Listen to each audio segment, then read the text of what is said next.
Kolkata doctor కేసులో నిందితుడైనటువంటి సంజయ్ రాయ్ను దోషిగా తేల్చినటువంటి Sealdah court అతనికి యావజ్జీవ ఖైదు శిక్ష కూడా విధించింది. ఈ నేపథ్యంలో చాలామంది కూడా అతనికి ఉరిశిక్ష వేయకపోవడంపై చాలామంది కూడా అసంతృప్తి వ్యక్తం చేస్తున్నారు. స్వయంగా ఆ అమ్మాయి తల్లిదండ్రులు కూడా ఇదే విషయాన్ని కూడా చెప్పినటువంటి సందర్భం కనిపిస్తుంది. ఈ నేపథ్యంలో అసలు ఈ కేసులో దోషిగా తేలినటువంటి సంజయ్ రాయ్కు ఎందుకు ఉరిశిక్ష విధించలేదు, అసలు ఉరిశిక్ష ఏ సందర్భాల్లో విధిస్తారో తెలుసుకునేటువంటి ప్రయత్నం చేద్దాం. అడ్వకేట్ పోతిరెడ్డి కృష్ణకాంత్ ఉన్నారు, ఒకసారి మాట్లాడదాం. సార్, మనం ఆర్జీకార్ కేసు చాలా రోజులుగా ఒక 5-6 నెలల నుంచి బాగా హాట్ టాపిక్గా మారింది, వింటూనే ఉన్నాం. సో ఫైనల్గా జడ్జ్మెంట్ వచ్చింది. సో చాలామంది కూడా ఉరిశిక్ష ఎందుకు విధించలేనటువంటి ఒక క్వశ్చన్ తలెత్తుంది. ఏం చెప్తారు దాని గురించి?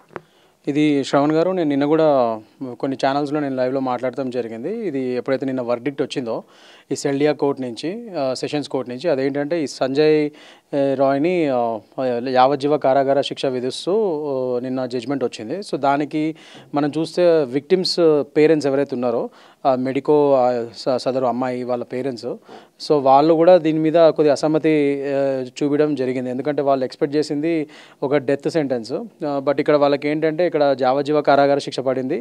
అట్ ద సేమ్ టైం వాళ్ళు వాళ్ళ ఎలిగేషన్స్ వేసేది ఏంటంటే ఇందులో కేవలం సంజయ్ రాయ్ ఒక్కడే కాదు, ఇతనితో పాటు వేరే నిందితులు కూడా ఉన్నారు, సిబిఐ సరైన దర్యాప్తు చేయలేకపోయింది అన్నది వాళ్ళ వాదనలు, అక్కడ వాళ్ళు పెట్టే ఎలిగేషన్స్ అక్కడ. సో దాని గురించి ఇవాళ రోజు ఆ విక్టిమ్స్ పేరెంట్స్ కూడా హైకోర్టుని ప్లస్ సుప్రీంకోర్టుని రెండింటిని అప్రోచ్ అయ్యే విధంగా వాళ్ళు చూస్తున్నారు ఇప్పుడు. సో సుప్రీంకోర్టు ఆల్రెడీ ఈ కేసుని సుమోటోగా తీసుకొని సుప్రీంకోర్టులో ఆల్రెడీ కేసు పరివి ఇప్పుడు నెక్స్ట్ స్టార్ట్ అవుతుంది వచ్చే నెలల్లో.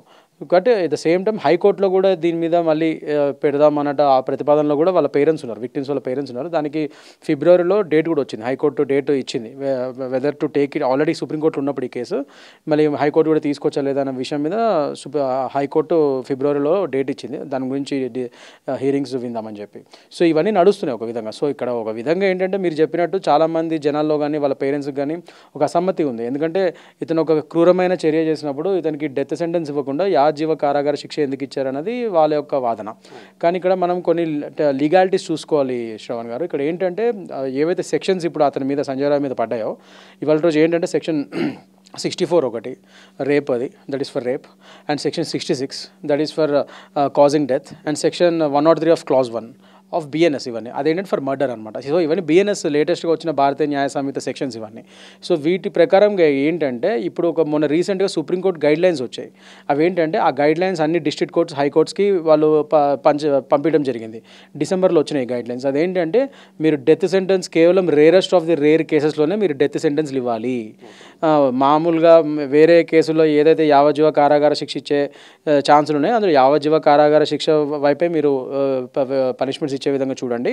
డెత్ సెంటెన్సెస్ కేవలం rarest of the rare cases, అంటే చాలా అనూహ్యమైన, చాలా భయానకమైన, లేదా అసలు ఎప్పుడు జరగనటువంటి అమానుషమైన ఒక మర్డర్ కేసెస్, ఇలాంటి వాటిలో మాత్రమే మీరు చేయండి, డెత్ సెంటెన్స్ ఇవ్వండి అని చెప్పి ఒక గైడ్లైన్స్ వచ్చాయి.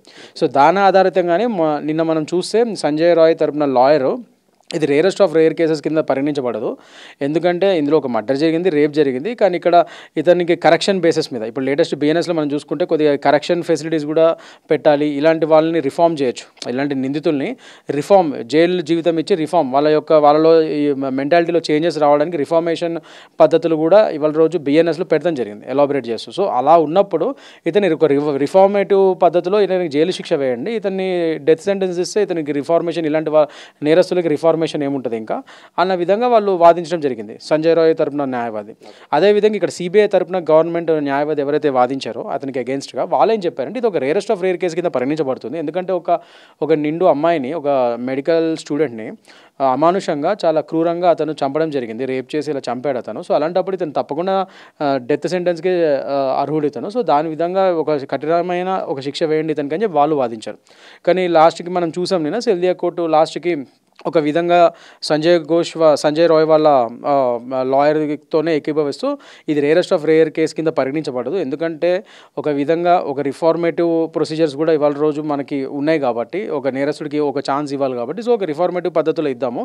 Rarest of the rare case ఇది ఎందుకు కాదంటే ఒక రేప్ అండ్ మర్డర్ అనేది ఒక విధంగా చాలా బాధాకరమైన విషయమే. కానీ ఇవాళ రోజు మనం చూసుకుంటే శ్రవణ్ గారు, మన దేశంలో ప్రతి 5 నిమిషాలకి 10 నిమిషాలకు ఒక రేప్ అండ్ మర్డర్ అవుతుంది. ఆడవాళ్ళ మీద అగత్యాలు మానట్లేదు.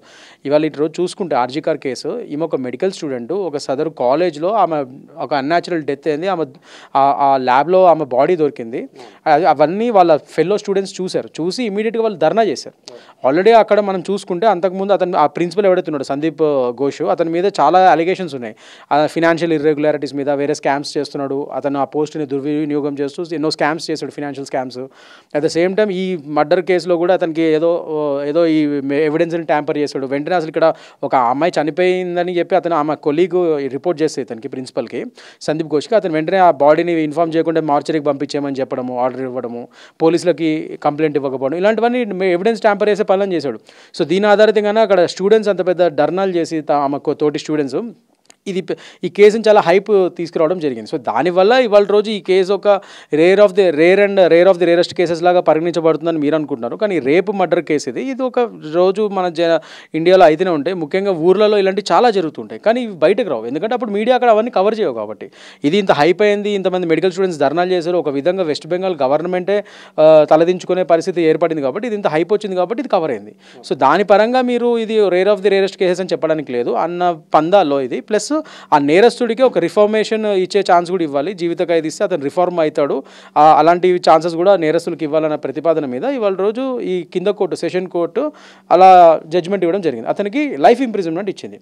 But at the same time ఈ యొక్క ఈ శిక్షని వాళ్ళ పేరెంట్స్ ఇప్పుడు అప్పీల్ చేయడానికి వెళ్తున్నారు. అండ్ వెస్ట్ బెంగాల్ గవర్నమెంట్ కూడా ఇతనికి డెత్ సెంటెన్స్ ఇవ్వాలని చెప్పి మళ్ళీ వాళ్ళే హైకోర్టులో కూడా అప్పీల్ చేసే విధంగా కూడా వాళ్ళు చూస్తున్నారని చెప్పి తెలిసింది. సో అది అప్పీల్ చేయొచ్చు. డెత్ సెంటెన్స్ కోసం అతను వేరే హైకోర్ట్స్లో ఇతని మీద ఆ సదరు గవర్నమెంట్ లీడర్ వాళ్ళే అప్పీల్ చేయొచ్చు. అట్ ద సేమ్ టైం వీళ్ళ పేరెంట్స్ ఎవరైతే ఉన్నారో, విక్టిమ్స్ పేరెంట్స్, వాళ్ళు కూడా అప్పీల్ చేయొచ్చు పైన కోర్ట్స్లో.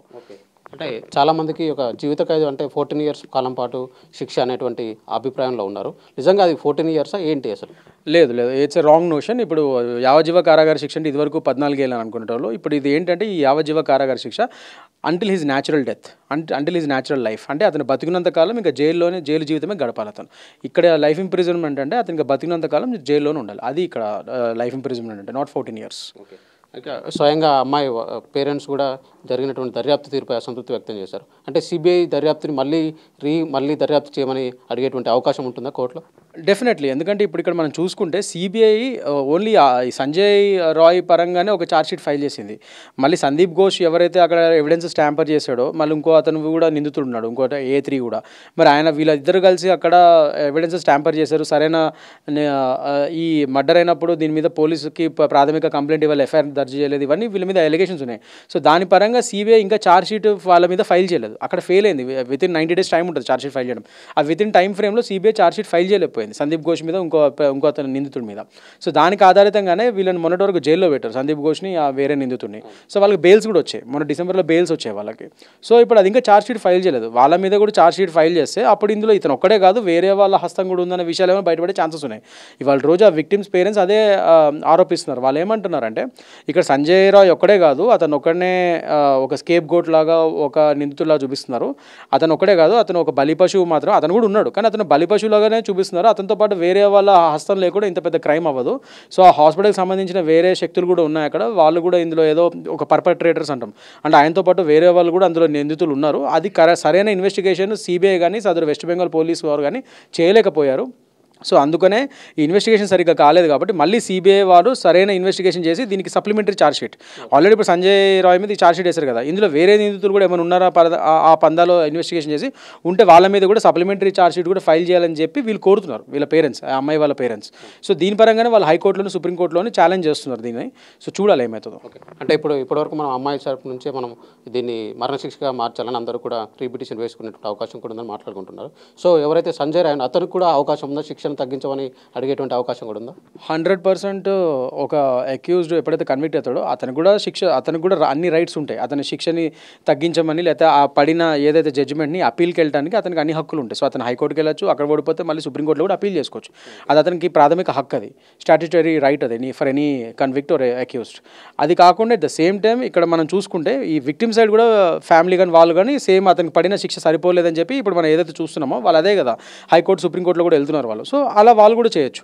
At the same time CBI enquiry కానీ పోలీస్ ఎంక్వైరీ కూడా కానీ తరోగా అవ్వలేదు, ఒక మనిషినే చూపిస్తున్నారు అక్కడ, ఇక్కడ వేరే చాలామంది అక్కడ నిందితులు ఉన్నారు కానీ ఇక్కడ ఒకరినే చూపించారు నిందితుల కింద అని చెప్పి, అది కూడా వాళ్ళ ప్రకారంగా వాళ్ళ అలిగేషన్స్ ఉన్నాయి కాబట్టి వాళ్ళు దాని పరంగా కూడా పైన కోర్టులని ఆశ్రయిస్తున్నారు వీళ్ళు ఇప్పుడు. అట్ ద సేమ్ టైం ఇప్పుడు వెస్ట్ బెంగాల్ గవర్నమెంట్ ఏదైతే ఇప్పుడు ఈ ఇక్కడ ఫైట్ చేసిందో అతను సంజయ్ రాయ్కి ఆపోజిట్గా, సో వాళ్ళు కూడా ఈ లైఫ్ ఇంప్రిజన్మెంట్ సరిపోతే ఇతనికి డెత్ సెంటెన్స్ ఇంకా సివియర్ పనిష్మెంట్ రావాలని చెప్పి వాళ్ళు కూడా ఇప్పుడు హైకోర్టులో ఈ యొక్క జడ్జిమెంట్ని అపీల్ చేస్తున్నారు, ఇంకా సివియర్ పనిష్మెంట్ ఇతనికి పడాలని చెప్పి. సో అందరికీ హక్కులు ఉంటాయి అపీల్ చేసే హక్కు, కానీ అక్కడ at the end of the day అది కోర్టు అంతా అసలు నిజాలు ఏంటి, ఎవిడెన్సెస్ ఏమున్నాయి, అక్కడ డాక్యుమెంటెడ్ ప్రూఫ్స్ ఏమున్నాయి, సీసీ వీడియో రికార్డింగ్స్ ఏమున్నాయి, అవన్నీ తరో ఇన్వెస్టిగేషన్ అసలు ఈ యొక్క అథారిటీస్ ఏం చేసాయి అవన్నిటిని బేరేజ్ వేసుకొని క్లియర్ తరోగా అన్నీ చూసి దాని ప్రకారంగానే హైకోర్టు కానీ సుప్రీంకోర్టు కానీ జడ్జిమెంట్స్ ఇస్తాయి. సో మనం వేచి చూడాలి ఏమవుతుందో. అంటే ఫైనల్గా చెప్పండి, rarest of the rare cases అంటే ఏంటి, ఎలాంటి కేసెస్ అనుకోవచ్చు? Rarest of the rare cases అంటే నేను చెప్పినట్టు చాలా అమానుషమైన కేసెస్, ఎప్పుడు ఇదివరకు జరగని కేసెస్. ఒక విధంగా మనం చెప్పాలంటే మనం చాలా వాటిలో చూస్తుంటాం వేరే కంట్రీస్లో, అక్కడ సీరియల్ కిల్లర్స్ అలా ఇలా రకరకాలుగా ఉంటారు ఇలాంటి చాలామంది. సో ఒకటని మన పెద్ద పెద్ద టెర్రరిస్ట్ యాక్ట్స్ భయంకరంగా, సో ఇలా చాలామంది ఉంటారు. సో ఇలాంటి వాటిలో రేరెస్ట్ ఆఫ్ రేర్ కేసెస్లో మాత్రం మనం డెత్ పెనాల్టీస్ ఇవ్వచ్చు. ఇప్పుడు కసబ్కి ఇచ్చారు ఆ రోజు, అది చాలా హీనస్ క్రైమ్స్, చాలామందిని అతను వచ్చి ఒక మృదంగం చేశాడు అతను ముంబైలో. మరి అలాంటి టెర్రరిస్ట్లకు ఖచ్చితంగా శిక్ష పడాల్సిందే, డెత్ పెనాల్టీ పడాల్సిందే, అదే అయింది అక్కడ. సో ఇలా రేరెస్ట్ ఆఫ్ రేర్ కేసెస్ మీద ఇలాంటివి అవ్వాలి, అలాంటి కేసెస్లోనే మీరు డెత్ పెనాల్టీ ఇవ్వాలి. మిగతా ఈ రేపు మర్డర్ ఇలాంటివి జరిగినప్పుడు అవి రకరకాల రీజన్స్తో అవుతుంటే ఆ టైంలో అలాంటి వాళ్ళకి ఒక ఛాన్స్ ఇవ్వాలి. అంటే జైలు జీవితం వాళ్ళు బతికినంతకాలం ఈ లైఫ్ ఇంప్రిజన్మెంట్ అంటే మళ్ళీ చెప్తున్నాను, ఇప్పుడు లైఫ్ ఇంప్రిజన్మెంట్ అంటే 14 ఏళ్ళు కాదు, అతను బతికినంతకాలం జైల్లోనే గడపాలి. కానీ అప్పుడు బతికినప్పుడు ఆయనకి ఏదో ఒక ఛాన్స్, ఆయన రిఫార్మేట్ అవుతాడు, జైలు జీవితం గడిపి అతనిలో బుద్ధి వస్తుందని చెప్పి, ఆ రిఫార్మేషన్ వస్తుందని చెప్పి ఒక లైఫ్ ఇంప్రిజన్మెంట్ ఇవ్వడం జరుగుతుంది. అదే ఒక జస్ట్ అలాంటప్పుడు ఏంటంటే బతికినంతకాలం ఒక జైల్లోనే గడపాలి మనం, ఇంకా జీవితం లేదు అని ఒక భయం వేరే నేరస్తులు కూడా పడుతుంది కదా. అదే డెత్ సెంటెన్స్ అనుకోండి, 1 నిమిషంతో పోతుంది అది. సో అలాంటి ఆలోచనలు కూడా విధంగా కూడా అది డెత్ సెంటెన్స్ ఇస్తే అది సొల్యూషన్ కాదు. ఇలాంటి జీవితం బతికినంతకాలం జైల్లోనే బతకాలి, ఒక చిప్పకూడి తినాలని ఒక ఏదైతే అనుకుంటామో మనం, అలాంటి చూపిస్తే వాళ్ళకి వేరే నేరస్తులు భయపడతారని కూడా కోర్టు ఆలోచించి అలా ఇస్తుంది అనమాట శిక్షలు. ఇక్కడ మనం ఇంకోటి కూడా ఒక టాపిక్ మాట్లాడాలి శ్రవణ్ గారు, ఇదివరకు కూడా చాలా ఇంటర్వ్యూస్లో నేను దీని గురించి చెప్పాను, మన ఇంటర్వ్యూలో కూడా ఇదివరకు ప్రీవియస్ ఇంటర్వ్యూస్లో ఇదే ఆర్జీ కార్ కేసులో మనం డిస్కస్ చేసాం. అదేంటంటే ఇప్పుడు చాలా దేశాల్లో నేను చెప్తున్నట్టు సౌత్ కొరియా కానీ, యునైటెడ్ స్టేట్స్లో కొన్ని స్టేట్స్ కానీ, నైజీరియా, యుక్రెయిన్, ఇలా చాలా కంట్రీస్, సెజ్ రిపబ్లిక్, ఇలాంటి వాటిలో కెమికల్ క్యాస్ట్రేషన్ అనేది ఒకటి ఉంది. అంటే ఏంటంటే చిన్నపిల్లల మీద అఘాయిత్యాలు చేయడము, ఇలాంటి లేడీస్ మీద ఇలాంటి హీనస్ క్రైమ్స్, అంటే ఇలాంటి హత్యాచారాలు, అంటే రేప్ చేసి హీనంగా చంపేయడం వాళ్ళని, ఇలాంటి కేసెస్లో ఇలాంటి చేసే వాళ్ళ మీద కెమికల్ క్యాస్ట్రేషన్, అంటే ఒక టాబ్లెట్స్ ద్వారానో ఒక ఇంజెక్షన్ ద్వారానో వాళ్ళకి ఒక సామర్థ్యాన్ని, సెక్షువల్ సామర్థ్యాన్ని పూర్తిగా నిర్వీర్యం చేసి ఇంకా వాళ్ళు దేనికి పనికి రాకుండా చేసే కెమికల్ క్యాస్ట్రేషన్ లాంటి శిక్షలు ఉన్నాయి అక్కడ. సో అలాంటి శిక్షల్లో కూడా ఎక్స్ప్లోర్ చేసి మన దేశంలో అలాంటివి తీసుకొస్తే, ఎందుకంటే మన ఇండియాని మనం చూస్తే ఇవాళ రోజు శ్రవణ్ గారు చాలా హ్యూజ్ పాపులేషన్, ప్రతి నిమిషం నేను చెప్పినట్టు ప్రతి 5 నిమిషాలకు ఒక రేప్ అండ్ మర్డర్ క్రైమ్స్ అవుతున్నాయి. అలాంటప్పుడు ఇవంత మందిలో నేరస్తుల్లో కూడా రిఫార్మేటివ్ పరంగా ఆ సబ్జెక్ట్ మ్యాటర్లో ఇంకా రీసెర్చ్ కావాలి, వాళ్ళలో కూడా నేరస్తుల్లో వాళ్ళ మైండ్ సెట్ చేంజ్ అవ్వాలన్న పద్ధతులు మంచివే. At the same time strict punishments కూడా వచ్చాయనుకోండి, అప్పుడు ఏంటంటే ఇలాంటి కెమికల్ క్యాస్ట్రేషన్స్ లాంటివి, అప్పుడు జనాలు కొద్దిగా నేరస్తుల్లో భయం కలుగుతుంది, ఎందుకంటే దేనికి పనికిరాకుండా అయిపోతాం అమ్మ అని ఒక భయం కూడా వాళ్ళు ఏర్పడుతుంది. సో అలాంటి పందాలో కూడా మన ప్రభుత్వాలు ఆలోచిస్తాయి, అలాంటి కెమికల్ క్యాస్ట్రేషన్స్ లాంటివి మన ఇండియాలో కూడా తీసుకొస్తాయి స్ట్రిక్ట్గా. అంటే ఇట్లానే అంటే అన్ని క్రైమ్స్కి కాదు, ఇలా మైనర్స్ మీద రేపులు మర్డర్లు చేయడము, ప్లస్ చిన్నపిల్లల మీద అఘాయిత్యాలు, ప్లస్ లేడీస్ మీద ఇట్లాంటి భయంకరమైన హత్యాచారాలు, ఇలాంటి వాళ్ళ మీద ఖచ్చితంగా ఇలాంటి స్పెషల్ కేసెస్లో అలాంటి వాళ్ళకి కెమికల్ క్యాస్ట్రేషన్ లాంటి శిక్షలు తీసుకొస్తే తప్పకుండా వీటి యొక్క పర్సెంటేజ్ కూడా తగ్గుతుందని చెప్పి నాలాంటి వాళ్ళ చాలామంది న్యాయవాదుల నమ్మకం కూడా. సో లెట్ us see అలాంటి అమెండ్మెంట్స్ వస్తాయేమో అని చెప్పి మేము ఎప్పటి నుంచి అడుగుతున్నాము. We're hoping for such amendments in the future. Let us see. Yeah. So ఇది ఓవరాల్గా చూసుకున్నట్లయితే సంజయ్ రాయ్కి మరణ శిక్ష విధించాలనేటువంటి డిమాండ్ దేశవ్యాప్తంగా వెలువడుతున్నప్పటికీ కూడా రేరెస్ట్ ఆఫ్ ది రేర్ కేసెస్లో మాత్రమే మరణశిక్ష విధించేటువంటి అవకాశాలు ఉంటాయని కృష్ణకాంత్ గారు అయితే చెప్తున్నారు. ఇక ఇదే కేసులో ఇప్పటికే బెంగాల్ ప్రభుత్వం హైకోర్టును ఆశ్రయించినటువంటి నేపథ్యంలో, అంతేకాకుండా ఇదే కేసులో సుప్రీంకోర్టులో కూడా విచారణ జరుగుతున్నటువంటి నేపథ్యంలో రాబోయే రోజుల్లో మరణశిక్షగా మారేటువంటి అవకాశాలు కూడా ఉన్నాయన్నటువంటి భావన కూడా వెలువడుతుంది. వీడియో జర్నలిస్ట్ శివనాగులతో శ్రవణ్, ఏబిఎన్ ఆంధ్రజ్యోతి, హైదరాబాద్.